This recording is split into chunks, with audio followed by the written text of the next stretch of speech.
Hello viewers, मैं हूं कमल चीमा और व्यूअर्स, तेजी से डेवलपमेंट्स हो रही हैं। आज फिर रॉकेट अटैक हुए हैं अफगानिस्तान में, काबुल में, और जो दुनिया के तमाम ममालिक हैं सबके लिए मुश्किलात बढ़ती जा रही हैं। और ख़ास करके इंडिया के हवाले से मैं आज बात करना चाहता हूं कि इंडिया के क्या इंटरेस्ट हैं अफगानिस्तान में। और इस सिलसिले में मैंने कहा जी, मिलिट्री के लोगों से तो हम बहुत बात करते हैं, सफारतकारों से भी बहुत बात करते हैं। The police which is always the first line of defence in any country. किसी भी मुल्क की जो फर्स्ट लाइन ऑफ डिफेंस है फौज, और बाकी सारे तो बाद में आते हैं। जो फर्स्ट रिस्पॉन्डर्स होते हैं वो तो पुलिस होते हैं। और इसके लिए आई थॉट के I should request Vikram Singh साहब। सर, आपका बहुत शुक्रिया। आप एक्स डीजी रहे हैं यूपी में, और आईपीएस रहे हैं ऑफिसर रहे हैं। आपका बहुत शुक्रिया। And obviously you have a world view, you have a view for the region, particularly even police हो या फौज हो, everybody has fought with the counter terrorism. So obviously you have seen things so much close with your eyes. Thank you very much, Savi, for your time. Thank you, Kamar Saab. You are most gracious as always. Thank you so much for giving me a place on your vibrant platform and to exchange ideas with something that is contemporary and, in fact, the most talked about and the most relevant topic on the planet as of now. Terrorism and counter-terrorism operations, global jihad, and the concerns of what is happening and the fault lines that have come out and emerged in Afghanistan. बिल्कुल ऐसे ही sir. Sir, मैं जो पहला सवाल आपसे करना चाहता हूँ वो बड़ा टू बी फ्रैंक, टू जैसे ब्लंट सवाल करना चाहता हूँ। और वो सवाल ये है कि बहुत सारे लोगों ने बहुत सारी बातें करी हैं। मैं आपसे ये पूछना चाहता हूँ कि तालिबान ने पावर संभाल ली है, अब इंडिया के क्या इंटरेस्ट होंगे अफगानिस्तान में? क्या इंडिया वापस जा पाएगा?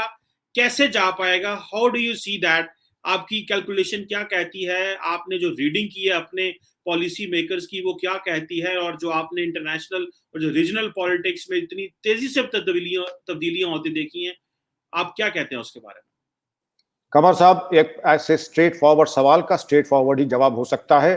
पहेलियों में और नज़्मों और गज़लों में और इशारतन और पहेलियों में इसका जवाब नहीं हो सकता, ना होना चाहिए।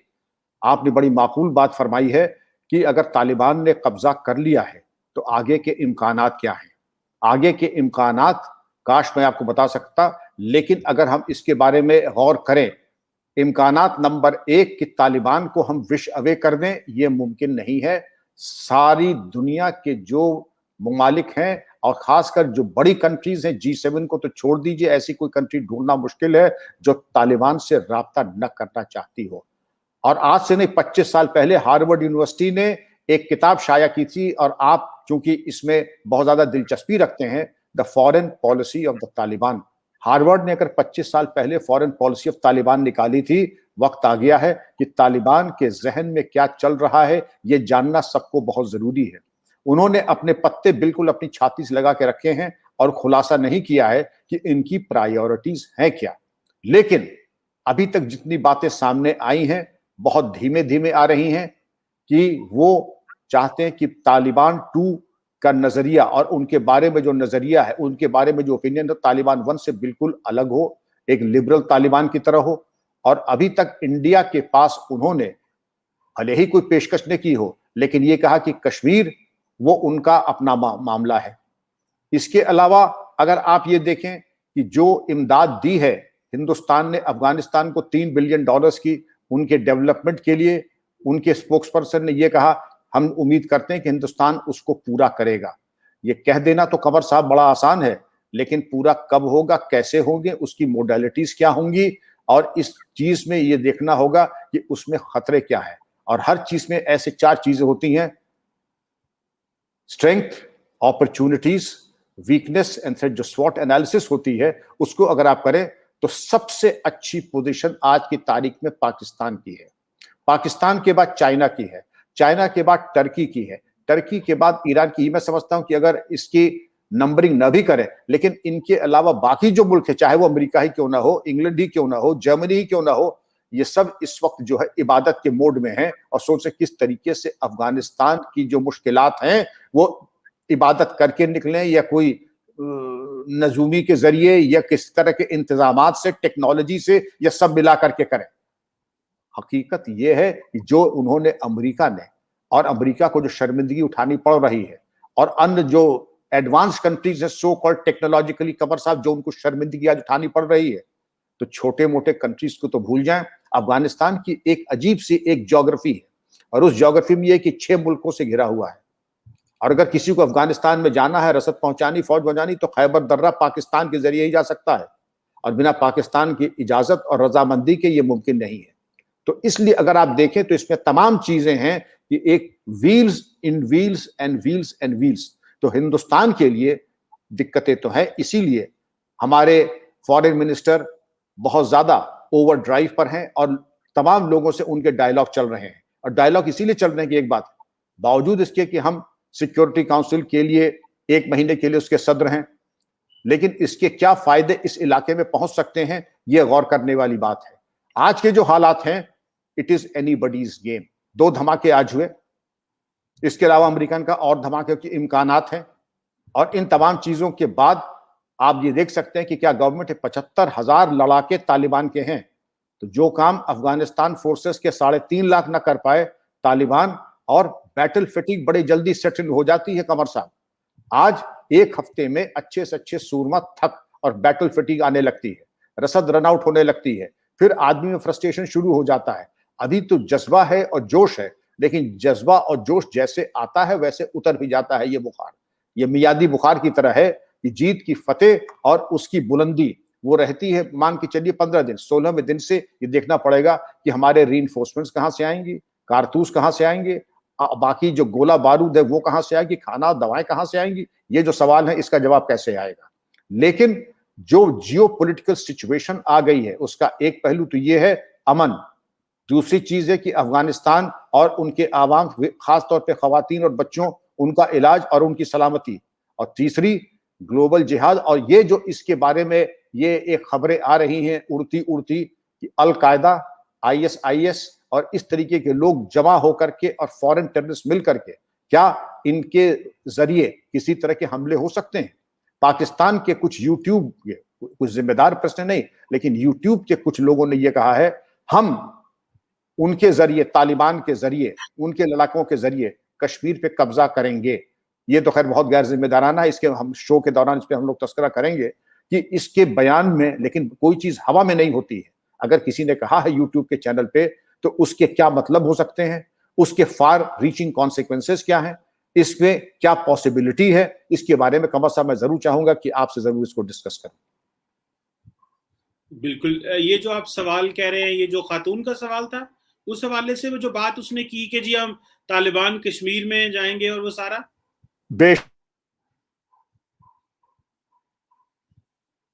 सर आपकी आवाज तार हिल गई है, काइंडली। जी आपने बिल्कुल बजा फरमाया। आप ऐसे ज़हीन जर्नलिस्ट जो हैं उनको तो इशारा दे तो बिल्कुल तह तक पहुंच जाते हैं। बिल्कुल सही कहा आपने, मैं उन्हीं खातून की तरफ इशारा कर रहा था, नाम लेना मुनासिब नहीं होगा। बिल्कुल, मैं इसमें सर मैं आपको ये बताऊं, that was very immature statement. वो खातून ना तो पार्लियामेंटेरियन है, ठीक है, वो एक वर्कर है सियासी जमात का। और होता ये है सर, टू बी फ्रैंक, मैंने इस पे एक वीडियो भी बनाई थी अपने यूट्यूब पे, और मैंने ये कहा था और अभी भी वही चीज दोहराने लगा हूं सर, कि सिंपल सी बात है कि पाकिस्तान की जो रियासत है वो अलाउ नहीं कर सकती कि पाकिस्तान से कोई शख्स, कोई ग्रुप, कोई जत्था किसी दूसरे मुल्क में जाके, भले ऑक्युपाइड कश्मीर में जाके, किसी किस्म का भी जिहाद करे। ये हम ना, हमारा कानून इसकी इजाजत देता है, ना हमारी सियासी गवर्नमेंट इस पर इजाजत देगी, और ना हमारा मुआशरा इसकी इजाजत देगा।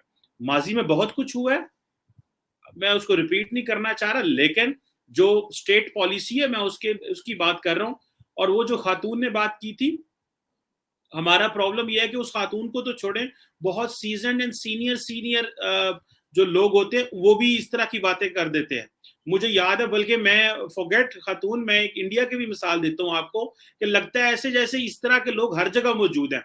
आई थिंक वो बिलबाप क्या है, वो त्रिपुरा के जो चीफ मिनिस्टर है, मुझे उनका नाम भूल गया, उन्होंने ये कहा कि हमें, हाँ जी, उन्होंने ये कहा कि हमें जो हमारे अमित शाह साहब ने कहा था कि हम श्रीलंका और नेपाल में अपनी हुकूमत बनाएंगे, हम कंट्रोल कर लेंगे। तो अब इमेजिन करें ना, आप कोई इस तरह की बात कर सकता है? अब बीजेपी तो उससे डिसोन कर गई कि नहीं, हमने तो ऐसी बात नहीं की, लेकिन he is a sitting chief minister, he is an elected chief minister, chief executive of the province, लेकिन वो ऐसी बात कर रहा है। लेकिन कोई भी जी शऊर ऐसी बात नहीं करेगा। हमारे तो वो जो खातून है, वो उसने जो बात की, मैं तो उसको डिसोन करता हूँ एंड डिसएसोसिएट। और पीटीआई ने भी, हुकूमती पार्टी ने भी उससे किया है। प्रॉब्लम सर ये है कि हमारी जो लीडरशिप होती है अमूमन ये साउथ एशिया में और बाकी डेवलपिंग कंट्रीज में, they are not schooled in politics much. वो अपने तौर तरीके से सीख के आए होते हैं, उस तरह पढ़ाई नहीं की होती, उनको चीजों की अंडरस्टैंडिंग नहीं होती। बट टीवी रेटिंग शेटिंग के लिए और अच्छे तरीके से कि मैं क्लिप भेजूंगी अपनी सहेलियों को, मैं अपने दोस्तों को सोशल मीडिया पे लगाऊंगा और चलेंगी, वाह वाह भले भले हो जाएगी, उसके लिए देशक बेशक मुल्क का जो इमेज है वो खराब हो जाए, किसी को कोई परवाह नहीं होती। So it goes everywhere. वो तो एक खातून थी जिसका तो शी इज नॉट इलेक्टेड। आपके मुल्क में तो एक इलेक्टेड चीफ मिनिस्टर ने ये बात कर दी, जो कि जिससे कोई इत्तेफाक ही नहीं करेगा, इवन के विद इन इंडिया कोई भी नहीं कहेगा। सो ये जो इस तरह के खिलौने हैं ना सर, ये हर जगह पाए जाते हैं, मुझे ऐसा लगता है। वजह फरमाया, अल्लाह आपको सलामत रखे, आप ऐसी सोच वालों को सलामत रखे। आपने बिल्कुल सही कहा, लूज कैनन्स हर जगह और हमेशा पाए जाते हैं, लेकिन जरूरी है कि आप ऐसे साफ गोई से, दिल से बात करने वाले, आईन और कानून की बात करने वाले, अमन की बात करने वाले और सबके फायदे की बात करने वाली बात करें। ये खातून ठीक है, इन्होंने तो तफरीह में एक चीज कह दी, लेकिन उसके बारे में और कितना ज्यादा उसका एक खौफनाक उसका नतीजा हो सकता था, उसको उनको भी इल्म नहीं था कि क्या हो सकता है। बहरहाल आपने बड़ी साफ गोई से इसको कहा कि वो किसी की नुमाइंदगी नहीं करती हैं, और भले ही उनको किसी की सरपरस्ती भी ना हासिल हो, लेकिन एक गैर जिम्मेदाराना बयान दे करके उन्होंने फिजा में जहर घोलने की कोशिश की। और फिजा में जहर घोलने की किसी को भी अख्तियार नहीं है, क्योंकि अगर हम मरहम नहीं लगा सकते हैं तो कम से कम खामोश तो रह सकते हैं। और अगर खामोश नहीं रह सकते हैं तो वो बात कर सकते हैं जिसकी कि कानून इजाजत देता है, जिसकी कि अक़वाम मुत्तहिदा यूनाइटेड नेशन जिसकी हमें इजाजत देता है, यूएन चार्टर के मुताबिक हम क्या कर सकते हैं। और अमन के अलावा न कोई रास्ता था, न है और न होगा। इसके पहले भी कमर साहब, जंग के जरिए कितने मसाइल हल हुए हैं, इतनी बड़ी बड़ी जंगें हम लोगों ने लड़ी हैं, इतनी बड़ी जंगें दुनिया में लड़ी हैं, नतीजा तो कुछ नहीं हुआ। और तो और छोड़ दीजिए, हिटलर की ऑटोबायोग्राफी में हिटलर ने खुद कहा है, no war can be humanity's permanent state and no peace can be the perpetuation of war. जब हिटलर ऐसे जंगजू ये कह रहे हैं कि किसी भी परिस्थिति में, किसी भी सर्कमस्टांस में जंग कोई मसाइल हल करने के लिए नहीं होता है, और कोई भी अमन जिसकी पैदाइश जंग से हुई हो, वो अमन भी कुछ ज्यादा देर चलने वाली नहीं है। अगर हिटलर ने कहा, कुछ तो नसीहत हम लोग भी ले लें कि हमारा आपका रिश्ता, जैसा कि एक बहुत उम्दा आपके यहाँ कॉलमनिस्ट है, बड़ी इज्जत करता हूं, वो फिलोसफर ज्यादा है, कॉलमनिस्ट कम है, हसन निसार साहब। उन्होंने कहा कि जब पाकिस्तान और हिंदुस्तान का बंटवारा हुआ था, यह सोचा गया था कि हमारे और पाकिस्तान के रिश्ते वैसे ही होंगे जैसे अमेरिका और कनाडा के आज हैं, बड़े भाई और छोटे भाई के होंगे। लेकिन ठीक है, जैसे हालात हुए, जो जियोपॉलिटिकल चेंजेस आए, जो हर तरीके से खींचातानी हुई, बकौल आपके खींचातानी के मद्देनजर, खींचातानी की वजह से जो हालात और जिस तरीके से एटमॉस्फेयर खराब हुआ, लेकिन कम से कम आज भी कुछ नहीं बिगड़ा है। आज भी अगर तालिबान ने कब्जा कर लिया है, दोहा टॉक्स के बाद हुआ है, ये ऐसा नहीं है कि उन्होंने किया, ये तो सारी दुनिया जानती थी कि तालिबान कब्जा करेगा, लेकिन ये उम्मीद थी कि गालिबन 6 महीने से 12 महीने के बाद करेगा, और कर लिया कब्जा उन्होंने। बिल्कुल मालूम पड़ता जैसे 2020 का ओवर खेल करके बिल्कुल मैच का डिसाइड कर दिया। तो अब इसके क्या वजूहत थे कि अफगानिस्तान फोर्सेस ने हथियार डाल दिए, उनकी कोई तैयारी नहीं थी, उनकी कोई ट्रेनिंग नहीं थी, ये तो दीगर बातें, डिबेट की बात है, इसके बारे में जी। एक सर, मैं थोड़ा सा वो काट रहा हूँ, एक बात मैं करना चाहता हूँ। मैं इंडियन मीडिया पे बहुत आता हूँ, और इंडियन मीडिया पे हमारे जो दोस्त एंकर हमसे सवाल करते हैं, वो कई दफा बड़े हैरानकुन होते हैं। वो सारा टाइम पाकिस्तान को क्रिटिसाइज कर रहे हैं। ठीक है, आप क्रिटिसाइज करें, होस्टाइल पावर करती है, कोई मसला नहीं, लेकिन मुझे इस चीज की समझ नहीं आई। मैं जिस चीज को समझ रहा हूँ, कोई इंडिया में ये क्वेश्चन क्यों नहीं करता कि भाई जिस अफगान फौज ने लड़ना था वो ही नहीं लड़ी, जिस हुकूमत ने खड़े होना था, कॉन्स्टिट्यूशन को प्रोटेक्ट करना था, जिस सदर ने बात करनी थी, वही जब भाग गया तो हमसे बात करने, हमें किस चीज का इल्जाम दे रहे हैं? अमेरिका हमें नहीं इल्जाम देता, यूके हमें नहीं इल्जाम देता, हमने तो सारी दुनिया को असिस्टेंस कर दी, सारे मुल्क हमारा शुक्रिया अदा कर रहे हैं। तो आप क्या समझते हैं कि ये इल्जाम पाकिस्तान पे देना क्या जस्टिफाइड है, या कि आप समझते हैं कि इल्जाम अफगानिस्तान पे की देखिए, अगर मैं सर रेजिस्टेंस ही नहीं करता, मैं बंदूक लेके खड़े नहीं, मैंने 18 साल ट्रेनिंग ले लेके खा के एट दी एंड लड़ने का टाइम आया मैं भाग जाऊं, तो सर ये क्या, किसका कसूर है? क्या ये पाकिस्तान ने कहा उनको कि भाई आप लोग जो है वो तालिबान से लड़ाई ना करो? क्या ये पाकिस्तान का बंदा कहना है, या क्या आप समझते हैं कि ये प्रोपेगेंडा ही भारतीय मीडिया कर रहा है? सर तो मुश्किल सवाल है। कमर साहब, नहीं, मुश्किल सवाल तो नहीं है। इसके दो तरह के जवाब। एक जो परसेप्शन बनता है, बद अच्छा बदनाम बुरा। मैं जैसे पुलिस में रहा हूं, यह खुदा शाहिद है कि मेरे पास न कोई दौलत है न कुछ है, लेकिन पुलिस की शोहरत आम जो पाकिस्तान की है वही हिंदुस्तान में है। आप लाख अपनी सफाई दे दें, आपका दामन साफ नहीं समझा जाएगा। वही अफसोस से आपका भी वही हाल है। आपके मुस्तकबिल में आपको सफाई देना आपके मुस्तकबिल में लिखा हुआ है। अब जो भी उसकी वजूहात हों, जिस तरीके की सरपरस्ती और क़ियादत मिली है, वो जमाने चले गए जब कायदे आजम और लियाकत अली खान साहब हुआ करते थे। उसके बाद जैसी किस्मत थी वैसे हमारे लीडरान आए, लेकिन सफाई देना तो है। लेकिन मुझको अगर आप बता देखो, तो मैं पार्ट 2 पे आता हूं जवाब के। प्रोसिक्यूशन के एक मोटा एक प्रिंसिपल है, इल्जाम तब लगाइए जब पुख्ता सबूत हो आपके पास। अगर पुख्ता सबूत नहीं हो तो इल्जाम जो होते हैं वो वाइल्ड एलिगेशन और लूज टॉक में आते हैं, इल्जाम में नहीं आते हैं। इल्जाम लगाना है तो पहले चार्जशीट की शक्ल में आ जाइए और कहिए कि हमने ये खुद देखा है कि आईएसआई ने ये हथियार और ये ट्रेनिंग तहरीक तालिबान पाकिस्तान और तालिबान को दी, यहां पर हमारे ट्रेनिंग ग्राउंड से, और इन ट्रेनिंग ग्राउंड्स के जरिए हमने इनको फील्ड क्राफ्ट टैक्टिक्स, कंसीलमेंट, कैमोफ्लेजिंग की ट्रेनिंग दी और उनको ऐसा लड़ाका बना दिया कि अफगान फोर्सेस की वो देती। दूसरे एलिगेशंस की बात को हम क्या कहें, एलिगेशंस तो सब पे लगते हैं। एलिगेशंस की बात न करें, एलिगेशन ये था कि किसने अफगान फोर्सेस के जनरल साहिबान को रिश्वत दे दी कि पहले मौके पे हथियार डाल देना, उसी में तुम्हारी सलामती है, गोली चलाओगे तो तुम्हारी सेहत और तंदुरुस्ती के लिए ठीक नहीं होगा। उन्होंने हथियार डाल दिया, पहली गोली बिना गोली चलाए हथियार बरजमीन, सरेंडर। तो ये चीज देखने वाली। मैंने आपके शो के आने के पहले कुछ पढ़ने की कोशिश की। मैं चाहूंगा कि आप, यहां बहुत पढ़ने लिखने वाले लोग हैं, बहुत उम्दा लोग हैं, ज़हीन लोग हैं। ये सीआईए के ऊपर एक किताब है, किसी हजरत ने अमेरिका के 15 साल रिसर्च करके इसको लिखा है। मैं चाहता हूं इसको पढ़ें।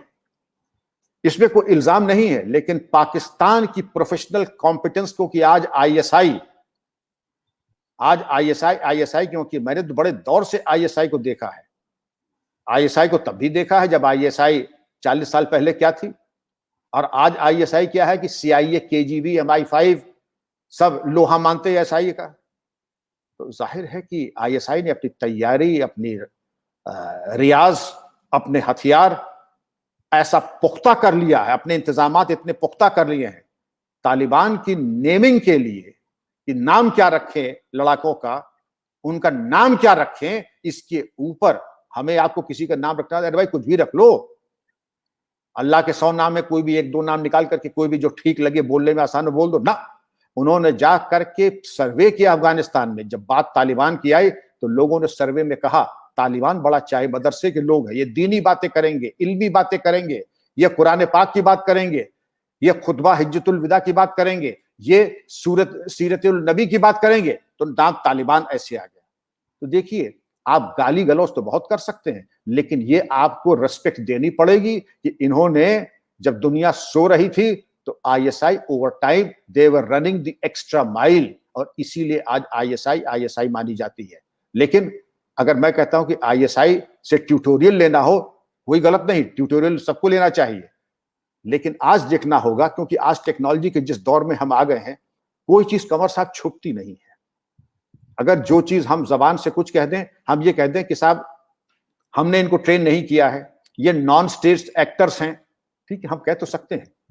लेकिन अगर सैटेलाइट इमेजिंग, सर्वेलेंस और सर्वेलेंस टूल्स और drone technology, big data analytics और हर चीज का एक ताना बाना आर्टिफिशियल इंटेलिजेंस हमें बता देगी कि हमने क्या खुराक दी, कौन से हथियार दिए, कहां पर फायरिंग प्रैक्टिस कराई, कहां पर नाइट विजन डिवाइसेस के जरिए हमने इनको और स्नाइपर प्रैक्टिस दी, वो कोई चीज छुपने वाली नहीं है। लेकिन इतना सब कुछ होने के बाद भी हमारे प्रेसिडेंट लेट प्रणब मुखर्जी ने कहा था नॉन स्टेट एक्टर्स की हम बात करते हैं, नॉन स्टेट एक्टर्स कोई ऊपर आसमान से तो नहीं उतरे हैं फरिश्तों की तरह।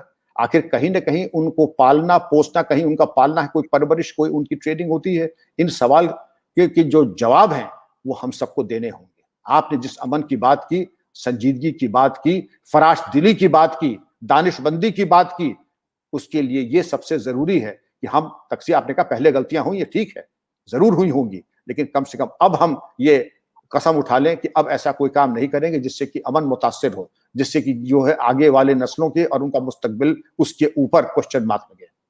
कमर साहब। अच्छा सर, मेरे ज़हन में एक सवाल आ रहा है और वो ये है कि आपने बिल्कुल सही बातें की हैं जिस लेंस से आपने एक्सप्लेन किया है, प्रोग्रेसिव सोच है सर आपकी। सर मैं आपसे ये जानना चाहता हूँ कि आप नहीं समझते सर कि पाकिस्तान को और भारत को अभी ये जो ट्रांसनेशनल मिलिटेंसी है, टेररिस्ट ग्रुप्स हैं, ईस्ट तुर्कमानिस्तान इस्लामिक पार्टी हो, भई टीटीपी हो, उसके बाद क्या नाम है उसका, उग्र मिलिटेंट्स हों या दाइश हो या कोई भी हो, क्या ये हमारे पूरे रीजन के लिए खतरा नहीं है? ऑब्वियसली है। तो क्या क्यों सर ऐसे क्यों नहीं है कि हम मिलके क्यों नहीं इस थ्रेट को डील करते? हम क्यों पाकिस्तान और भारत जो है ये मिलके क्यों ना ऐसे ग्रुप्स को डील करें? अब यहाँ पे सियासतदानों की ईगो बहुत बड़ी है। हम क्या करें? आपके सियासतदान भी बड़ी ईगो लेके बैठे हुए हैं, वो कहते हैं नहीं भी बात ही नहीं करनी, एक स्ट्राइक से 5 साल गुजर जाते हैं, अच्छा है मतलब शुक्र लगा रहेगा, बात चलती रहेगी, कुछ इस तरह का कर लेंगे, चीजें बेहतर हो जाएंगी। सर आप नहीं समझते, ऑब्वियसली इंडिया की सारी लोगों ने तो एक जमात को वोट नहीं दिए, विनिंग पार्टी को वोट नहीं दिए, बाकी भी लोग मौजूद हैं जो समझते हैं कि अगर हमें इस चीज से लड़ना है, करना है, तो आए ना मिलकर लड़ लें। तो सर आप क्या कहेंगे कि इसके लिए क्या करना होगा? ये कैसे डायलॉग शुरू हो, कैसे बात शुरू हो कि ये जो रीजनल ऐसी पार्टीज हैं जो पूरे रीजन को, जो ISIK है वो they speak of central Asia and south Asia, वो कहते हैं जी हमने सारे यहाँ पे ऑपरेशन करने हैं, so India is part of that. वो तो श्रीलंका पता नहीं क्या क्या उन्होंने जहां जहां उनको मिलती है, लोग डिवोटीज मिलते हैं, वो अपनी बैत लिए जा रहे हैं। तो हम मिलके क्यों ना सर इनको खत्म करें? ये लहदा एक दूसरे पे इल्जामबाजी से हमें मकसद तो हल नहीं होगा, मसला तो खराब होगा। व्हाट डू यू से सर? एब्सोल्युटली कमर साहब, जब हम दूसरे पे एक उंगली उठाते हैं तो 4 उंगली हमारी तरफ आती ही आती हैं। बिना डायलॉग के, यहाँ बहुत बड़ा जिम्मेदार तबका है, बिना डायलॉग के मसला हल नहीं होता है। और किसी भी सोवरेन स्टेट पे हम ये कह दें कि हम उस पर कब्जा कर लेंगे, वो जमाने बहुत पहले चले गए। न तब मुमकिन था और आज तो बिल्कुल ही नामुमकिन है। वो जमाने चले गए जब खलील खां फाख्ते उड़ाते थे। बहरहाल आज ये जरूरी, आपने बड़ी उम्दा बात फरमाई कि अगर सबको मिल करके साफ जहन से और खुली जहनियत से अगर हम लोग इस पर एक्शन प्लान बनाएं, ये बहुत ही खतरनाक मंजर है। ये 4th जनरेशन जो वॉरफेयर है, और 4th जनरेशन वॉरफेयर के लिए जरूरी कि सब लोग बैठें, क्योंकि हर जगह शरारती लोग हैं। शरारती लोग चाहेंगे कि कैसे हम अपने एक चवन्नी को 8 बार हम भुना लें, और भुनाने के यही तरीका है कि क्रिमिनल और रोग एलिमेंट्स को हवा दे करके लूट खसोट मचवा दें कुछ दिन के लिए। 1 साल की लूट खसोट, ये अफगानिस्तान में अगर आप ये देखें 20 साल की तबाही की कीमत, अमेरिका ऐसा सुपर पावर तबाह हो गया, $2 ट्रिलियन खत्म हो गए और $1 बिलियन उसके ऊपर कर्ज आ गया है। 2050 तक अमेरिका के ऊपर $6 ट्रिलियन और कर्ज आएगा। इसके बहुत ही ज्यादा सीरियस कॉन्सिक्वेंसेस लॉन्ग टर्म होंगे कमर साहब। और इसके अलावा कोई रास्ता भी नहीं बातचीत के, एक रोड मैप तैयार हो अमन के लिए, और जहां कहीं दहशतगर्द हैं उनके ऊपर कार्रवाई करना, रेडिकलाइजेशन है उसको दूर करना, जो नौजवानों की उसके ब्रेन वॉशिंग और रेडिकलाइजेशन हो रहा है उसके ऊपर कार्रवाई करने की, और तमाम चीजें हैं जिसमें कि action plan short term long term करेंगे कमर साहब, तभी हो पाएगा। लेकिन आपके जो आपने मशवरा दिया है आसान है, मुफीद मशवरा है, और मैं समझता हूं कि जो हुक्मरान सुनेंगे आपके प्रोग्राम को इस पे जरूर गौर फरमाएंगे। बिल्कुल सर, ऑब्वियसली हमारे तो मशवरे ही हैं, हम तो बड़ी देर से अमन की बात जी कर रहे जी। हैं, लेकिन होता ही है कि माहौल इस तरह का बन जाता है कि, और वो ऐसी ताकतें हैं, मैं ये नहीं कहूंगा कि एक जगह ताकत है, हर जगह वो होती हैं, वो सक इन कर लेती हैं पूरी मुआशरे को कि माहौल जो है वो खराब रहे, और जितना माहौल खराब रहेगा उतना ही उनके इंटरेस्ट को सूट करता है। लेकिन ऑब्वियसली वो शॉर्ट टर्म के लिए तो हो सकता है, लेकिन लॉन्ग टर्म के लिए ऑब्वियसली वो जो है वो सर नहीं हो सकता। सर ये बताइएगा, आखिरी सवाल जो मैं आपसे करना चाहता हूँ सर, इंडिया के अंदर आप कैसे देखते हैं ये जो यूथ है वो खासकर जो मुसलमान यूथ है वो अपने आप को डिसोसिएट कर पाते हैं इस तरह की जो सिचुएशन डेवलप होती है अफगानिस्तान में, कि वो या उनके अंदर कोई ऐसी फीलिंग आती है कि नहीं, जिस तरह मैंने बहुत सारे मुसलमान ममालिक में देखा है कि उनके अंदर कईयों ममालिक में होता है कि जनाब हम भी जो है वो जहाद करें, हम भी वहां पे जाएं और कुछ ऐसा हो। इंडिया के अंदर क्या एनवायरनमेंट है, खासकर कश्मीर में और बाकी जगहों पे? क्या यूथ जो है वो आर्म्ड रेजिस्टेंस को पसंद करती है, इस आइडिया को, या वो समझते हैं कि नहीं पॉलिटिकल सोल्यूशन ही बेटर है? जस्ट एक रैंडम सवाल आया बिकॉज ये तालिबान भी majority they are part of the youth है वो। कमर साहब, हमारे यहाँ ये मेरी खुशकिस्मती है और मुझे इस बात का गुरूर है कि हमारा मुस्लिम यूथ जिनसे मैं बड़ा इंटरेक्ट करता हूँ, हमारे पुलिस में, फौज में बड़े नंबर्स में मुस्लिम यूथ आ गए हैं और मैं हमेशा गौर करता हूं वो क्या सोच रहे हैं, क्या पढ़ रहे हैं, उनके मन में क्या चल रहा है और एक पुलिस अफसर होने के नाते उनकी आंख के पीछे अंदर क्या चल रहा है। कोई उफान, कोई तूफान, कोई जलजला, कोई वलवला, कोई तो मुझे जानना ये मेरा फर्ज भी बनता है। लेकिन मुझे बहुत बहुत इंतहाई खुशी है ये कहते हुए कि हमारा यूथ पूरी तरीके से पेट्रियाटिक है, कमिटेड है। मैं ये नहीं कहता हूं कि एक्सेप्शंस नहीं है, एक्सेप्शंस हैं, लेकिन वो उनको मैं कहूं 0.0001% अगर कहीं निकलना तो बात अलग है। उनको खैर उनके वालिदैन हमारी सरकार से, इंतजामिया से राब्ता करके उनकी डी-रेटिंग की बात करते हैं, लेकिन ऑलमोस्ट 100% हमारा यूथ ऐसा है जिस पे हिंदुस्तान फख्र कर सकता है। ये वो यूथ है जिसने पाकिस्तान से मुठभेड़ में भी वो नाको चने चबवा दिए पाकिस्तान की फौज को। ये वो यूथ है हमारा जो आईएएस आईपीएस में आता है। ये वो एडवोकेट्स है और इंजीनियर्स है जो हमारे डिफेंस रिसर्चर्स पे काम करते हैं। कोई भी हिंदुस्तानी उनके ऊपर फख्र कर सकता है। तो हम लोगों ने ये तो कर दिया कि एक वाइब्रेंट डेमोक्रेसी की वजह से, एक बढ़िया जुडिशियल सिस्टम की वजह से हमने ये कर दिया कि हमारे यहाँ किसी की नाइंसाफी नहीं हो सकती है। होगी तो उसके इंतजामात हैं through vibrant judiciary, media and also a parliamentary democracy. तो इस तरीके ये हमारी खुशकिस्मती है। लेकिन हमें बहुत अलर्ट, जैसे आपको अलर्ट रहना है, हम सबको अलर्ट रहना है, क्योंकि स्लो पॉइजनिंग होने में वक्त नहीं लगता है। अगर इंग्लैंड में ये प्रॉब्लम है, अगर जर्मनी में प्रॉब्लम है, तो हमारे यहाँ आपके यहाँ प्रॉब्लम होने में वक्त नहीं लगता है। इसलिए eternal vigilance is the price of liberty और उसके लिए हमें जरूरी है कि बहुत एहतियात बरतना होगा। But I am proud of my Muslim youth. बिल्कुल ठीक है सर, आई विश के वहाँ पे इस तरह की चीज़ें ठीक रहे, लेकिन ऑब्वियसली हमें कुछ मौके पे देखने को मिला, खास करके जब ये रॉयट्स होते थे और हमने देखा कि जब ट्रम्प साहब आए या कश्मीर में भी देखा, तो ऑब्वियसली एक एंग्री यूथ भी है जो कि स्टेट की पॉलिसी से नाराज है या वो समझती है उनके साथ ज्यादती होती है। But obviously when we talk about youth, we talk about the overall general जो एक पर्सपेक्टिव या बिहेवियर है, उसकी बात करते हैं। लेकिन ऑब्वियसली उनके अंदर गुस्सा तो होता है व्हेन वो कहीं पे भी हो, पाकिस्तान में भी हो, अफगानिस्तान में हो, कहीं पे भी हो, when they do not get a fair deal, they obviously protest and they speak their heart out. Thank you very much, Vikram Singh Saab sir, for helping us to understand what Indians are thinking, or thank you for this progressive talk. I'm sure it is going to help us, those who will watch और जो समझेंगे और देखेंगे, that will help them to come closer and to help us to find a conclusion जिससे दोनों ममालिक के लिए सहूलतें पैदा हों। Thank you very much, sir. Thank you. Adab. Jai Hind. God bless you, Kamar Saab. Thank you so much for giving me a place in your vibrant platform. God bless you. Thank you so much. Thank you, sir.